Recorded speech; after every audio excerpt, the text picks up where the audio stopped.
AskReddit by Firespark 7. Australians of Reddit, since no peace treaty has been signed to officially conclude the Emu War, how has life in this constant state of war been for you?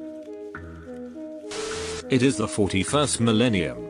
For 10,000 years, the Emperor has sat immobile on the heir's throne. He is the master of Australia by the will of the gods and master of millions of blokes by the inexhaustible might of his armies. But for all their multitudes, they are barely enough to hold off the ever-present threat to humanity from invasive species, genetic mutations, and far, far worse. These are the tales of those times. Forget the promise of scientific progress and conservation. There is no peace amongst the outback, only an eternity of carnage and slaughter and the laughter of thirsting gods. In the grim darkness of the far future, there is only the Emu War. Against the tide of the Emu gods of chaos stand the Digger Marines, finest of the Emperor's warriors. Them long-necked fuckers are just waiting for the opportune moment.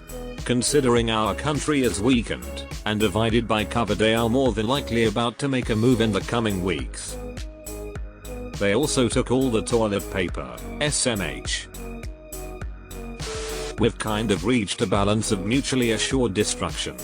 We don't bring in the tanks and nukes, they don't bring in the Kasauries and drop bears. Kasauries are utterly terrifying.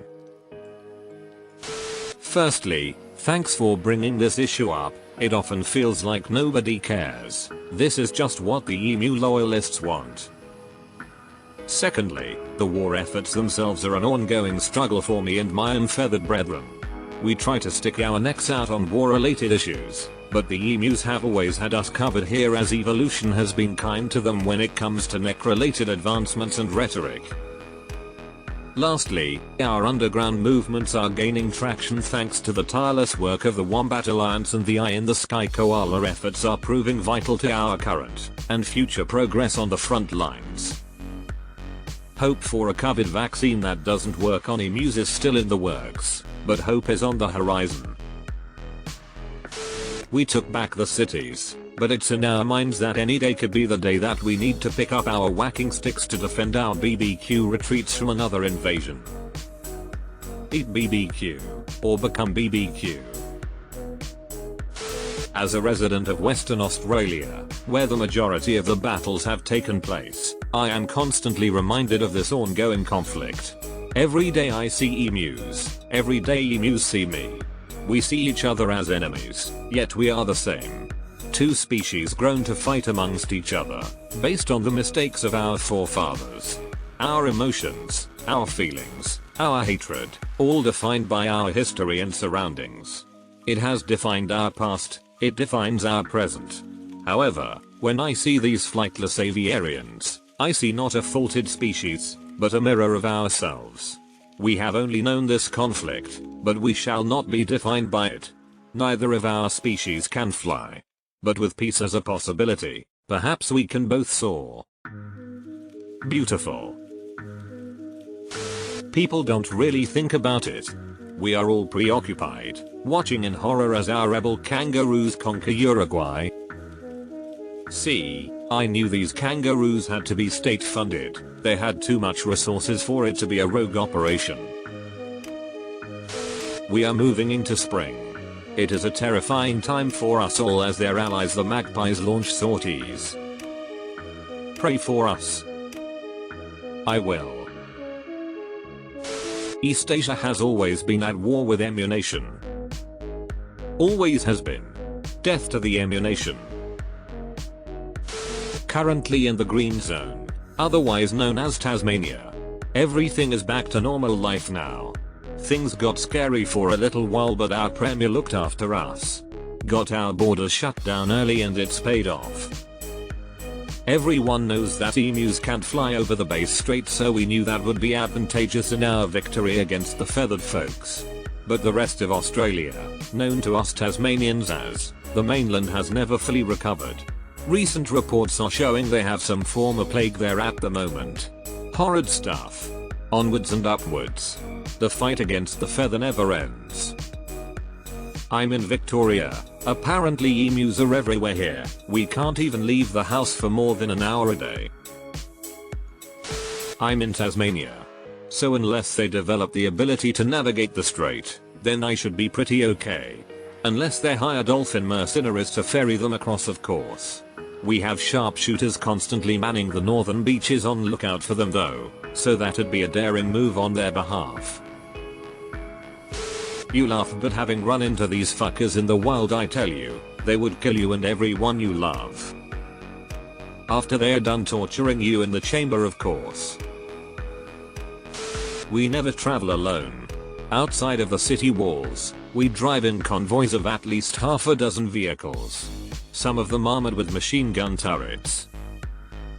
If we are lucky, we get air cover. Australia has bigger problems. Surely they've been at war with the sun for almost ever. But the sun is constant. The birds, you never know what or when will cause the next attack. Every day I live in constant fear of the emu's inevitable swift and bloody reprisal. I wouldn't wish for anyone to have to live this way, but all we can do is take each day as it comes.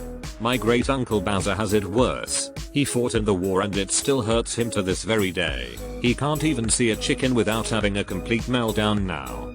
For me, by far the hardest thing about living under the shadow of the emu is, hold on, I think something just breached the birdseed perimeter outside my bunker. I hope they don't make it past the line of hanging CDs.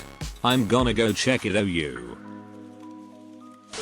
I think you mean constant state of fear. They could return at any moment. It's tough, but we found a way to survive by developing an edible emu repellent. It's called Vegemite and are eaten daily by the entire population. It works to discourage the emus from coming too close to civilization and terrorizing us. Every day, I live in fear my family will never know peace, fear the giant dino bird will King Khan my shit, my mother left without a daughter, no purpose, she joins the emus to destroy them from the inside, a goal to keep her from ending it all, but she forgot to take into consideration she may like the gorilla birds, she falls for him at all. Usain Bolt, alligator looking ass bird, she takes her first human life, she loves it. I was in Aussie at Christmas. Holy fuck, everything was on fire and now I hear people in Melbourne can't even leave their houses. Just for your future reference, saying an Aussie sounds very wrong to us Aussies. An Aussie is a person, but you were in Australia, pronounced Australia. They keep trying to ram into our car. Use the turret. I see a lot of comments from the human side, so I think I'll make a statement delivered from an emu friend of mine, civilian. He's just a normal bird, lives with his family in Birdtown, which is southeast to Crickety. His father served a decade ago and really never kinda came back, you know? He once almost poked his soon-to-be son's egg in a burst of anger. The machine guns are a foreign concept, you got to understand they run and hit and stuff but can't shoot. Can't comprehend that something can move that fast. There was a human raid on their peaceful community a week ago, and now emu nationalists call for the ethnic cleansing of all of the human minorities living in Crickety and the surrounding cities of Croc and Karapuk, where most humans live. He thinks, and I share this feeling, that everyone know this war from a human perspective, and people from all races, birds and non-birds, should learn the war from both sides. Emu here. Australians are wild, dude, those things are scary. It's true. The roos and snakes keep most things under control.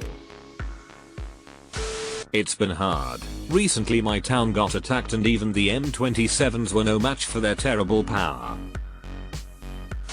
War never changes, mate. I have to smother myself in Vegemite when I leave the house just to repel the emus. Sadly it also repels everyone else. I feel bad for the kangaroos that are being rounded up and taken to the emu camps. I saw a dingo being eaten by a crocodile, being eaten by a death adder, being eaten by a koala, being eaten by Mel Gibson. Terrifying. I have to travel across the emu plains every day to get the city and I worry I might not make it through. We should be dealing with them the same way aboriginals do. Hunt them. Emus are nearly blind, so if you make the rough shape of an emu they don't notice you until you are a few meters away. Aboriginals did it with a stick shaped like the neck and head of an emu, and crouched. Sneak up to them like a librarian. Then you have to be quick. Smash them over the head with your stick, then push down on their ass. They aren't very strong there. The aboriginals have uses for every part of their body. Resourceful people.